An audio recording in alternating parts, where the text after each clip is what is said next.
ஓய் மவனே, எதுவா இருந்தாலும் பரவாயில்ல, பதட்டம் இல்லாம சொல்லு.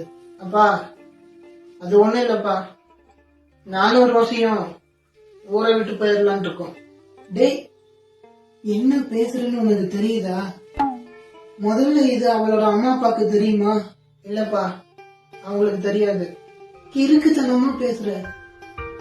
இந்த விஷயம் உங்க அம்மாக்கு தெரிஞ்சுன்னு வைய, அவளால அதை தாங்கவே முடியாது. முதல்ல உன்னை நம்பி அந்த ரோசி வரேன்னு சொன்னாளா? வருவாளா? அப்பா என்ன மன்னிச்சிருங்க, அம்மாக்கு நீங்க தான் சொல்லி புரிய வைக்கணும். அவ வருவாளான்னு கேட்டீங்கல்ல, இதோ அவளே வந்துட்டா. என்னமோ ரோசி, 2 பேரும் சேர்ந்து இப்படி ஒரு முடிவு எடுத்திருக்கீங்களே. சரி விடுங்க, நடந்தது நடந்து போச்சு. நீங்க சீக்கிரம் போங்க, நான் எல்லாம் பாத்துக்கிறேன்.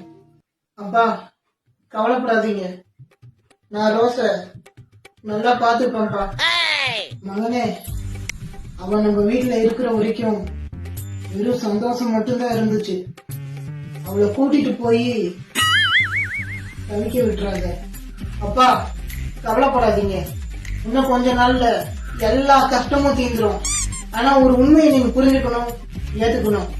ஓட்ட மூக்குல இருக்க சளியும் ஓட்டு வீட்டுல இருக்க எலியும் பிரிஞ்சதா சரித்திரமே இல்லப்பா. நாங்க வரோம்.